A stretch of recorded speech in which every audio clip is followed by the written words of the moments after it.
tolong sana awak nan di Padang, tolong. Jadi kami habis ketemu bule tadi itu ke alamnya atau gimana? Ya biasanya itu bukannya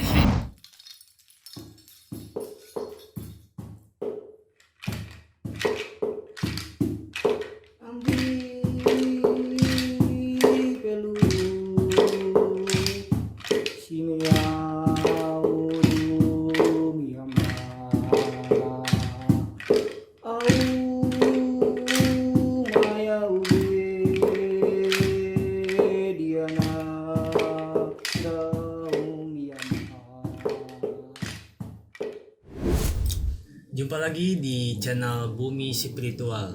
Video kali ini kita kedatangan tamu istimewa dari Sumatera Barat, ya.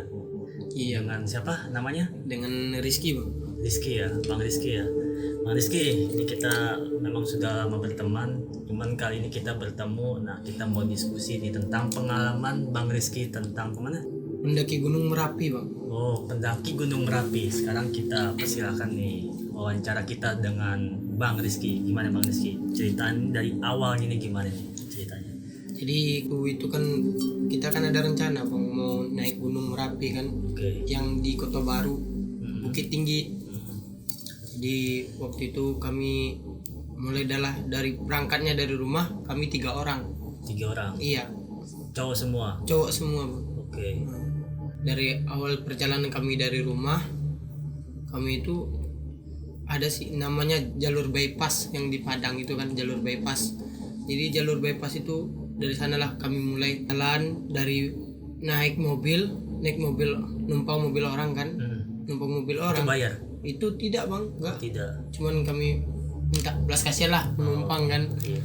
Jadi pas waktu itu numpang dari mobil ke mobil, mobil iya, ke lain. mobilnya. Terus.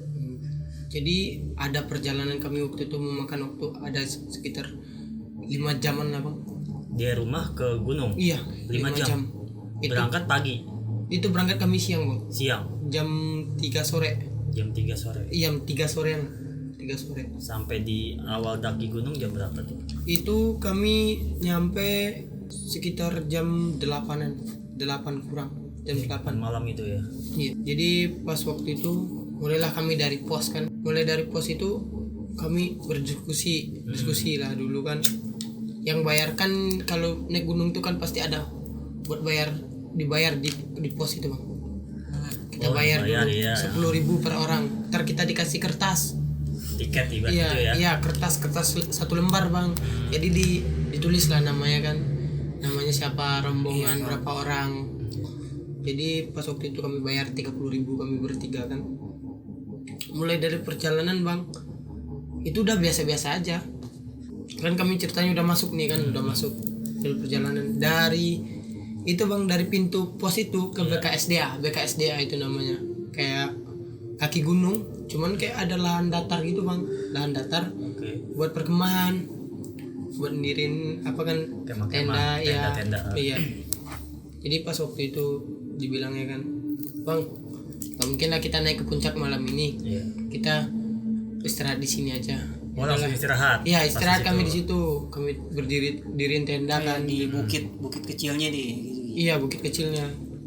Terus Di kakinya gitu, di kakinya. kaki gunungnya. Mulai malamnya ya udah nggak apa, Bang, udah santai-santai aja kan, ngumpul sama teman-teman yang baru. Pak, di mana nih, Pak? Wah, baru datang, Pak, gitu kan. Iya, rame, Bang, udah rame di situ sana, rame. Jadi pas waktu itu udah kami bikin mie. Ingat gak hari apaan? Itu hari Jumat kami naik, Bang. Jumat berarti malam Sabtu. Iya. Bukan malam Jumat ya? Bukan, hari Jumat kami naik. Jadi pas waktu itu pas udah selesai beres-beres, udah kami makan bareng. Makan mie itu. Makan mie, Bang.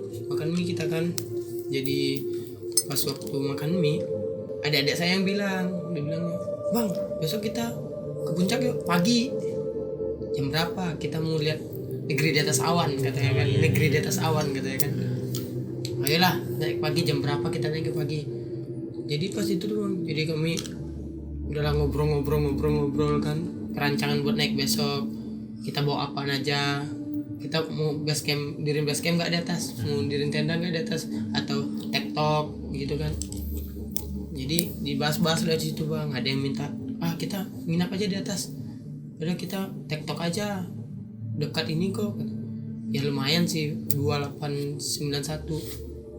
Pas udah kami bahas kami istirahat kami kan, Terus tidur langsung tidur tuh. Bangun jam kurang lebih. Bangun jam 5:30 pagi. Buset. 5:30. Iya, 5:30 pagi. Dari jam 8 itu. Enggak, dari jam, pokoknya habis ngobrol tidurnya udah jam 12-an balik. udah jam 12-an, udah jam 12-an. Jadi pas waktu itu naiklah bertiga. Yang satu namanya Fajar, yang satu namanya Fikri, satu lagi saya kan. Di bawah umur kamu tuh. Iya, adik-adik saya itu semua. Oh, adik-adik. Kamu berarti abang-abang Anda ya. Iya. Terus Nah, dibilang kayak gini kan, udah naik kami bang, naik itu memakan waktu bang, perjalanan waktu kalau kita perdana itu memakan waktu sekitar 7 jam atau 6 jam sampai atas. sampai puncak. Sampai puncak. Iya, 7 jaman kurang lebih. 7 jaman kurang lebih bang. Itu yang perdana. Kalau kita sudah berpengalaman, udah sering gitu ke gunung, itu sekitar 4 jam. 4 jam ya. Iya, 4 jam. Berarti Itu nggak ada berhentinya bang. Berarti Bang Rizky ini 4 jam nih ke sana. Iya, 4 jam. Selama 4 jam ada kendala gak? Kendala sih nggak ada sih bang, nggak ada kendala, palingan misalnya kayak kecapean berhenti, boleh kami tinggal lihat, ntar kalau jalan lihat ke belakang masih ada nggak gitu. Wajar. Iya kayak gitu kan, palingan sampai dia jalan kita nunggu bentar, dia jalan kita nunggu, pas ketemu lagi jalan lagi, ntar kayak ada yang kecapean tinggal lagi kayak gitu. Jadi tinggal Nggak cuman bareng-bareng bertiga. tinggalnya nggak jauh-jauh sih bang, jaraknya sekitar ya sebatas kita ngeliat lah. Nah, batas kita ngeliat misalnya sekitar 5 meteran 7 meteran gitu. Udah kayak gitu kan sampai di puncak. Jadi rupanya kami ini rame rupanya bang, anak-anak yang dekat rumah, yang teman-teman dekat rumah kan rame. Ketemu semua. Padahal jadi nggak ada yang janjian, namanya Excel, namanya panggilnya Excel kan, bilang Excel nih, bang katanya mau bikin apa nggak, bikin dulu kan zamannya itu bang, bikin kertas, di kertas itu ini misalnya kayak gini, dapat salam dari Gunung Merapi, namanya ini kayak gitu bang. Iya, dicarilah kertas sama spidol kan. Jadi pertama itu tuh ada adik saya udah selesai bikin kayak gitu kan, bang katanya mau ke apa nggak bang, Tugu Abel nggak bang? Saya nggak apa, udah duluan lah kamu ke Tugu kata saya. Duluan lah ke Tugu Abel. Ya kalau abang mau ikut barengan katanya. Nggak duluan katanya. Itu tuh bang, Tugu tuh masih kelihatan sih, kalau kita udah nyampe puncak masih udah kelihatan. Itu Tugu Abel ada di atas puncak apa Di atas puncak dia. Di atas puncak dia. Dibilang kayak gini kan, bang katanya mau lihat apa nggak katanya, mau lihat Tugu. Nah lanjutlah dulu. Ya karena saya udah sering kesana kan. Terus bilangnya udah bang katanya, dia duluan. Saya masih sama yang rombongan yang lain, masih ada yang kenal ada yang enggak lah gitu, cuman panggilannya gitu. Kita kan kalau di Padang itu naik gunung kan panggilannya bapak, bu, kalau yang buat cowok bapak, kalau cewek ibu. Jadi kayak saya nggak kenal ya, iya bapak. Pak kemana pak? Kalau di sini Bray ya. Bray. Cuy, lanjut. Jadi pas waktu itu kan, pas udah adik itu udah naik mau pergi ke Tugu Abel. Saya diam di situ ngobrol sama yang lain, nggak kenal. Berarti adeganmu udah duluan. Iya udah, ditanya kayak nanya-nanyakan sama yang lain, dari mana pak? Kayak gitu, dari mana pak? Udah saya dari Pekanbaru. Ada juga macam-macam dari macam-macam daerah kan. Misalnya kayak ada yang satu kampung gitu kan, dari Padang di mananya? Paling dekat-dekat dia, bukan cerita sharing. Masih sekolah katanya, masih sekolah di mana? Itu kamu duduk atau lagi duduk itu bang. Pos gitu? Enggak, di base camp lu gitu. Enggak duduk, bukan di base camp. Kami enggak Di tenda enggak ada. Enggak, kami enggak tenda. Cuman kami udah perencanaan, udah tektok turun ke bawah. Bilang kayak gini. Jadi pas waktu itu dibilangnya sama adik saya, bang katanya kan, yang ini yang adik saya yang ketemu di gunung, bukan yang dari rumah saya tadi, bukan barangan dari rumah kan. Bang katanya, main yuk ke atas ya. pergilah saya main ke atas kan, sampai di Tugu Abel itu kan, sampai Tugu Abel nggak ada foto-foto bang, nggak ada saya foto-foto di situ kan. Dibilangnya, bang katanya, kalau abang mau kesini bang katanya, hati-hati katanya, ntar kejadian kayak ini katanya. Ada omongan seperti itu. Iya, kejadian kayak gini katanya. Aturannya lah Iya, gitu. kayak kejadiannya katanya. Iya, janganlah kayak gitu, tak kabur katanya. Iya bang katanya, yang penting hati-hati aja katanya. Iya, pas waktu itu datanglah apa bang, semacam kabut. Jadi jalanan ini nggak kelihatan bang. Jalannya kelihatan kabut. Ya kita aja jalan ngerangkak ke bawah buat turun lagi, takutnya nggak kelihatan. Dia takutnya longsor dari atas ntar kan, batu-batuan semua kan. Kita turun, kita ngerangkak bang, pelan-pelan nyampe lah di bawah. Jadi saya ini udah Berarti berpencar, belum sempat ke Tugu. udah sampai ke Tugu saya. Udah sampai. Udah duduk di situ. Oh, Jadi- sama adik. Adik-adik saya lah, itu kan adik-adik ketemu juga dia. Jadi pas waktu turun kabut tuh makin lama makin dekat bang, makin dekat, Dingin tuh. makin dingin, kayak jarak 2 meter aja kagak kelihatan bang, nggak kelihatan. Ketutup kabut lah.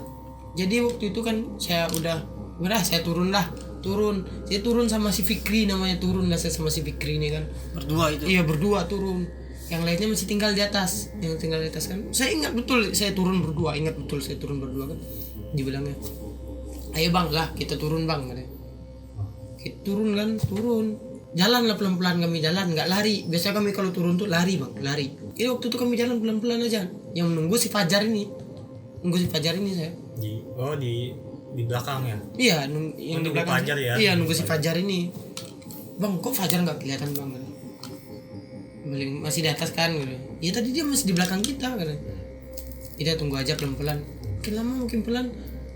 Nggak ketemu dia bang, nggak juga nyamperin kita kan, udah pelan-pelan. Kok nggak ada kelihatan nih bocah ya? Dia jalan pelan-pelan sama adik saya. Jadi pas waktu itu adik saya nyautin, dia bilang kayak gini, bang katanya, kalau abang ketemu Abel Tasman, dia bilang kayak gitu. Siapa yang ngomong gitu? Si Fikri ini. Oh, si Fikri. Ngomongnya gimana? Kalau abang ketemu Abel Tasman gimana? Iya. Terus jawabanmu? Saya bilang aja kayak gini, kan bukan, kita beda alam gitu. Itu tuh saya emang ibaratnya kayak penglihatan saya ini kayak nggak bisa ngeliat makhluk halus kayak gitu bang. Iya. Kayak misalnya di siang hari kan nggak bisa, kecuali fokus di malam gitu kelihatan. Kalau malam jelas saya semua bang, tapi kalau siang enggak. Saya siang nggak jelas ya.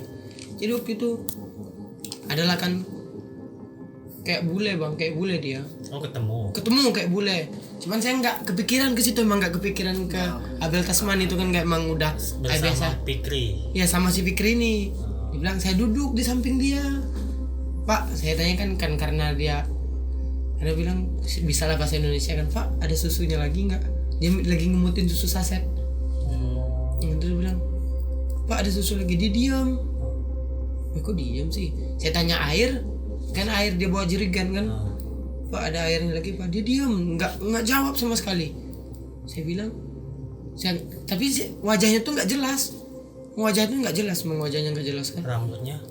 Rambutnya pirang, dia pakai topi bundar gitu. Bener gitu ya? Iya. Bilang kayak gini kan, ini bule mana sih? Saya tanya kayak gitu, ini bule mana sih? Saya nggak waktu itu, nggak ingat Si cerita. Fikri gimana? Dia juga nggak tahu. Tapi di sampingmu kan? Iya, saya di samping saya. Nggak ikut bertanya dia. Nggak ikut tanya, cuman dia diam. Pelit ya bang, pelit ya orangnya. Gitu. Gitu doang. Dia ngomong kayak gitu doang. Jadi pas waktu itu, pas lagi duduk sama itu orang itu, udahlah lama nih si Fajar nih datang, kita jalan lagi lah, Ketemu dia tuh Fajar. belum ketemu nih Fajar, lama nih si Fajar datangnya, kita jalan lagi lah. Kita jalan ngeliat lah ke ini bang, yang tadi yang saya ketemu tuh, yang bule tadi tuh. Saya ngeliat kok di jalan arah jurang, cuman jalur itu memang satu jalur lagi buat turun ke bawah. Dan kok dia jalannya ada ke jurang ya? Saya tanya gitu kan. Dibilangnya, udah bang kata adik saya, jangan dirawin gitu. Ingat saya pas udah pas dia udah hilang kan, saya ngeliat udah hilang, udahlah kemana tuh orang? Saya nggak mikir ke situ. Pas jalan-jalan kok muter-muter sini. Ingat saya pertanyaan ada saya tadi, bang kalau ketemu Abel Tasman gimana bang? Baru ngeh dah ya. Baru nggak nyadar, saya di baru situ. nyadar ya. Baru pas waktu itu kan udah dia ngomong kayak gitu, saya duduk di pohon. Saya ngomong lah kayak ke diri saya sendiri kan, ke hati bilang kayak gini. Terus saya diputar-putarin jalan di sini terus ya. Bilang kayak gitu, ngomong sama diri sendiri, kok saya di sini. Kok dibawa sini terus itu aja jalannya emang nggak keluar dari situ. Ya labilin lah ya. Ya. Jadi waktu itu padahal waktu hari kita naik gunung tuh orang rame bang, cuma kagak ada ngeliat orang turun. Cuman berdua aja kita putar-putar situ. Saya bingung apa yang harus saya lakuin kan, bilang ini gimana ya caranya. Mengingat saya punya Tuhan kan, agama saya Islam kan. Saya bilang kayak gini. Udah sempat putus asa belum? Belum sempat putus asa saya punya Tuhan. Mikirnya ke situ doang kan, saya punya Tuhan. Udah saya baca Al-Fatihah satu kali. Sambil lari saya zikir terus. Astagfirullahaladzim. Saya sebut Si Fikri gimana? sama bareng. Bilang kayak gini, saya bilang kayak gini. Fikri baca Al-Fatihah satu kali dulu. Dibacanya kan kusuk ya, baca ya kusuk ya bang, dibacanya sama si Fikri ini. Terus ntar kita lari zikir sambil zikir. Pas turun tuh lari kami sambil zikir sampai ke BKSDA lagi. Kita kan tektok nih sampai BKSDA lagi. Nyampe tuh. Sampai di BKSDA saya kaget sayanya. Kagetnya? Gila si Fajar nih lagi makan. Oh, di samping dulu yang tadi bilang di atas. Kemana aja nggak? Saya bilang kayak gini, kapan nyampainya? Saya kira abang yang duluan nyampe katanya. Kan abang yang duluan turun katanya. Di situ saya bingung, muter-muter pemikiran saya. Kok sampai dia datang duluan ya? Cerita tuh hari. Iya cerita. Jadi pas waktu itu, ya, udah saya hilangin dulu kan. Ya lantar lah, bang makan bang katanya kan, yang lain kan yang pada kenal adik-adik saya kan, bang makan di situ, makan masak mie kan, goreng tempe, bikin lauk lah kan, bikin mie, pokoknya macam-macam lah kita bikin bang buat makan, buat sarapan kan. Habis makan saya nanya sama si Fajar nih, Jar, kamu ngeliat saya nggak tadi? Enggak katanya. Makanya saya nanya ke abang, bukankah abang yang turun duluan katanya? Kok abang yang terakhir nyampe katanya? Padahal jarak yang abang tinggalin jauh loh katanya. Pas kabut tadi katanya, pas abang tinggalin pas kabut katanya. Jelas-jelas abang yang turun duluan. Dari Tugu pas ketemu orang bule itu jaraknya berapa kilo? Itu sekitar 1 kiloan ada bang. 1 kiloan. Ada 1 kiloan ada. Terus cerita tuh sama Fajar, ketemu siapa enggak, cuman kami berdua doang bang. Enggak, pas ketemu Fajar cerita jadi pas waktu itu pas habis makan saya udah nanya kayak gitu. Saya bilang kayak gini sama si Fajar, Jar, saya panggil lah Fikri sini dulu gitu. Kami bertiga ngerunding kan tadi. Saya tanya Fikri, siapa yang duluan turun duluan? Kita lah bang, kata si Fikri kan. Kita lah bang yang turun duluan. Kok si Fajar nyampe? Itu yang kita heranin gitu. Jadi dibilang si Fajar nih, ya kan abang yang turun duluan katanya. Jadi kata si Fikri dibilang gini, jadi gini gitu, kami ngeliat sosok orang tadi katanya, yang kayak ciri-ciri kayak Abel Tasman, bule, tinggi, putih, bawa kerel katanya. Berarti Bawa kerel dia. Bajunya gimana? Baju kaos? Bajunya tuh tau nggak, celana yang celana pendek buat celana naik gunung, yang banyak sakunya itu. Iya. Sepatu. Pakai sepatunya sepatu apalah namanya itu. Yang tinggi ya, sepatu mendaki gunung gitu. Bilang kayak gini. Emang benar ngeliat, kata si Fajar. Iya bang Rizky ngeliat tadi sama saya katanya. Tahu pas kami mau turun katanya. Pas kami udah lah pergilah bang, dia jalan katanya, tapi arah ke jurang katanya. Kata si Fikri ini jelasin kan, bang benar bang, kata si Fajar kan. Iya kan, saya ngeliat sendiri dengan mata kepala, serius. Dia bilang kayak gini, nggak percayalah kata si Fajar kan. Coba ingat aja kan, siapa yang duluan turun, siapa yang duluan nyampe. Kok bisa gitu katanya. Jadi kami habis ketemu bule tadi itu, kami jalan itu muter-muter situ aja, nggak ngelihat orang. Padahal kita orang suasana gunung lagi rame mendaki, kok nggak ada orang lewat. Otomatis pasti ada orang turun, pasti ada orang naik kan. Iya. Saya bilang kayak gitu. Itu Fajar nggak terima. Mana ada kayak gitu bang, kata. Abang kali katanya kan, salah jalan. Bukan salah jalan, benar jalannya. Saya bilang kayak gitu. Saya ngikutin R kok, saya bilang kayak gitu. Terus saya bilang, itu gimana bang, katanya. Ya, saya ngelihat kamu turun aja, saya nggak ngelihat kan. Nah, di situ saya bingung, udah bingung mau pulang atau tetap di sini. Sementara kalau kata saya pulang, adik-adik saya minta di sini. Jadi kurang lebih itulah cerita yang saya alamin bang, pengalaman yang saya alamin pas waktu naik Gunung Merapi bareng teman saya itu, berdua orang itu kan adik-adik saya. Jadi yang mengenjal jati saya itu bang, kenapa pas saya ketemu itu abis dia menghilang, saya muter-muter di situ aja jalannya. Yang saya herankan pas mau turun gunung itu kan saya turun duluan, kenapa teman saya yang nyampe duluan? Saya nggak ngeliat dia juga ngeliat saya bang. Jadi masih ngeganjal tuh. Iya masih ngeganjal bang. Jadi bahan pertanyaan dari buat turun gunung, pulang ke rumah sampai sekarang ya. Jadi masih ngeganjal, pengen nanya. Iya pengen nanya gitu sama abang-abang yang di sini kan. Gimana tuh pendapat lo? Iya kalau dari cerita Gunung Merapi yang di Sumatera Barat kan emang ada sejarahnya ya Ki. Iya. Yang Abel Tasman itu kan. Iya, Abel yang Tasman pernah mendaki terus meninggal ke kawah ya, kalau iya. ke kawah. Ada sejarah gitu pokoknya. Cuman gua orang paham juga gitu sejarahnya. Dan gue baru tahu. Dari gunungnya si Abel Tasman. Mungkin anak gunung pada tahu kali ya, cuman gue bukan anak gunung sih, gue anak emak. Ya anak gunung sih bang. Ya ada sih anak sini yang tahu atau anak Pulau Jawa. Tapi di daerah Padang udah pada tahu kali ya? Udah pada tahu bang. Kalau yang bagi yang sering naik gunung ya pada tahu.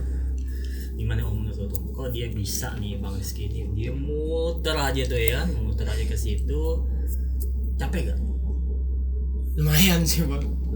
Lumayan Sih. Ada sekitar setengah jaman kita muter-muter situ. Jadi dari cerita lo ini yang naik turun gunung gitu lah, yang lo ngiter-ngiter terus lo ngelihat sosok si Abel Tasman. Ya Abel Tasman itu si orang bule kan. Awalnya kan si teman lo itu kan buat perkataan bertanya gitu ya kan, Ki gimana kalau lo nanti ngelihat sosok si Abel Tasman gitu ya kan. Itu kan tanpa lo sadari itu kan lo ada rasa ingin tahu lah gitu tentang si Abel Tasman ini nih, entah lo itu entah temen lo gitu. Nah makalah energi yang di sana itu membentukkan diri lah ya kan. Jadi si yang lo lihat itu sosok Abel Tasman yang lo lihat lagi ngemut susu dia. Yang ngemut susu terus lo minta air dia nggak kasih, diam sampai lo ngelihat jalannya dia ada ke jurang ya itu kan pembentukan sosok energinya dia itu ngebentuk karena keingintahuan lo itu, maka diwujudkan lah. Nah inilah gua gitu, ada gua di sini dari cerita-cerita orang yang mungkin pernah juga menceritakan sosok si Abel Tasman itu gitu kan. Nah, mungkin bukan lo aja, mungkin ada 1-2 orang lain gitu yang melihat si Abel Tasman itu gitu kan. Nah terus yang kedua, kenapa lu muter-muter aja kan, muter-muter pas ketemu si sosok itu, muter-muter aja terus temen lo nyampe duluan dan lo belakangan, padahal lo duluan turun ya kan. Nah di sini lo bisa aja masuk ke dimensi goib Ki. Dimensi goib itu jadi lo nggak terlihat sama si temen lo itu, tanpa lo sadari itu lo masuk ke dunia goibnya dia, mungkin dunia lain ya, ya. Dunia lain mungkin emang penampakan sosoknya itu alamnya ya sama seperti yang lo lihat gitu, cuman dimensinya aja yang beda gitu. Mungkin nggak tahu lo itu lama berapa jam ya kan muter-muter di situ.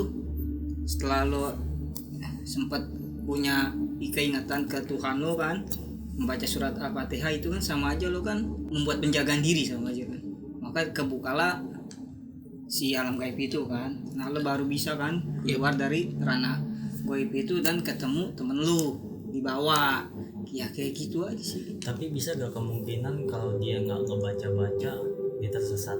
Ya bisa tersesat karena dia bagusnya ada titik ngehnya dia itu nyadar diri ya, nyadar dirinya itu jadi penjatuhan. Dan ingatlah ada di surat Al-Fatihah, walaupun ya Al-Fatihah itu kan samanya penjagaan diri juga lah, itu banyak lah pertolongan lah gitu, lo minta pertolongan sama yang kuasa ya kan, dari apa yang lo alami di situ, keluarlah itu dari dimensi gaib. Jadi pertanyaan gua, ada satu lagi pertanyaan gua bang, itu berdampak besar nggak bagi tubuh kita? Enggak ada dampak apanya nih, Atau kayak semacam kita Mental. dikasih penyakit gitu? wah enggak ada berdampak kayak lo dikasih penyakit enggak, atau lo kenapa-napa gitu, enggak ada kenapa-napa. Cuma itu lo dikasih lihat bentuk sosoknya karena keinginan tahuan lo, dan tanpa lo sadar itu ya lo itu masuk ke ranah dimensi goib gitu Ki. Kayak gitu aja sih. Jadi gini bang, yang pas waktu gue lihat itu ya, dia turun ke jurang itu mau balik ke alamnya atau gimana?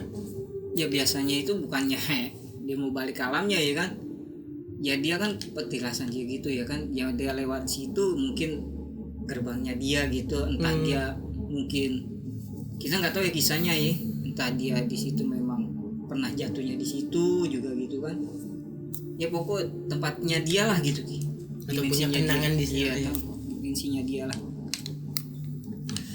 Jadi sama cerita kita juga yang kemarin tuh tentang yang kuntilanak yang mewujudkan sosok, sama juga kan, berbentuk energi juga kan, ya kan. Kenapa yang gue tanya kemarin itu kan tentang kuntilanak, kok bisa energi berbentuk kuntilanak? Masih ingat gak ceritanya? Iya masih ingat gue. Iya kayak begitu, berarti bisa berbentuk ya. Bisa berbentuk suatu Tapi bentuk sebelumnya energi. pernah bengong nggak? Kalau bengong sih saya enggak bang, Enggak, bukan sama sekali. halusinasi, Bukan. bukan ya? Bener-bener Emang ngalamin kenyataan. ya. Iya, karena dia ada rasa ingin tahu kali. Mungkin si temannya itu kan buat pertanyaan tanpa dia sadar lah. Iya. Pertanyaan itu lo ingin tahu si sosok Abel Tasman itu. Ada lagi gak Ki? Jadi waktu gue udah turun itu bang, kan sempat sih gue pulang sakit atau apa, demam gitu. Itu faktor kenapa? Kalau itu hanya benturan energi aja Ki, bukannya itu dampak lo kenapa-napa, enggak. Benernya itu benturan energi, entah itu lo dari dimensi gaibnya itu sistem tubuh lo drop gitu kan, karena juga dia dari naik gunung, lo kan jalan kaki gitu kecapean, ya bisa aja kayak gitu juga. Bisa. Berarti sekarang udah terpecahkan dong ya? Udah terpecahkan bang. Pelong dah ya? Udah plong, udah nggak jadi bahan pertanyaan lagi di hati saya bang. Oke Ki, sekarang nih untuk yang pecinta gunung nih, pesan Bang Rizky untuk yang pecinta gunung itu apa pesannya? Kalau pesan saya bang, Iya, buat pencinta buat gunung ya, umumnya. ya buat umumnya ya.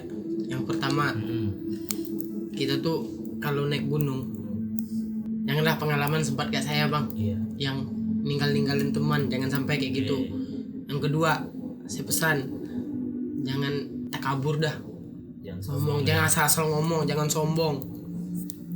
Terus? Yang ketiga, kita selalu ingat yang di atas bang, ingat yang di atas, kita punya Tuhan, ingat itu yang menjaga diri kita sendiri ntar bang, saya yakin ke situ. Yang keempat, ya tolonglah Apa tuh? gunung, kita sesama pencinta gunung, jagalah kebersihannya bang, itulah, jagalah kebersihannya kan. Kita kesana kan buat refreshing, buat cuci mata, janganlah di kayak sampah berserakan bang, dimana-mana ada sampah. Iya betul, setuju kalau gue setuju. Ki, adik-adikanmu kan si Fajar, terus siapa lagi? Si Fikri bang. Si Fikri. Coba kamu kasih sepatah dua kata dengan bahasa Padang, bener gak kejadian ini mengalami? Suruh komen ya. Untuk Fajar dan Fikri, tolong di komen di kolom komentar ya, kalau kejadian ini benar atau enggaknya, tolong di komen. Ya. Ki, dengan bahasa Sumatera nih, kamu ajaklah teman-temanmu di Padang ini untuk subscribe gitu. Gimana bahasa Padangnya? Tolong sana awak nan di Padang, tolong subscribe channel Bumi Spiritual, like-nya sana, di like sana, diinjak subscribe-nya sana. Tolonglah sana untuk mengembangkan channel ke sana. Oke teman-teman ya, ceritanya seperti itu. Jadi Bang Rizky ini sebelumnya udah pengalaman untuk naik gunung. Jadi yang ada di benak hati dia ingin bertanya tentang keganjalannya dia, tentang apa namanya tadi, Tugu Abel Tasman. Abel Tasman, sama dia kenapa dia muter-muter, itu sudah terpecahkan di kita bahas malam kali ini. Dan teman-teman, bagi yang ingin punya cerita mistis, kisah mistis, pengalaman pribadi, atau punya lokasi-lokasi yang menurut teman-teman itu angker atau serem, bisa tulis di kolom komentar atau DM di Instagram kami bumi_spiritual. Dan juga bisa dengarkan dengan Spotify, bisa dengarkan pakai headset dan sebagainya. Oke, cukup sekian ya pembahasan kita kali ini. Seorang pemuda menaiki gunung Merapi Sumatera Barat yang bertepatan di Kota Baru. Kota Baru.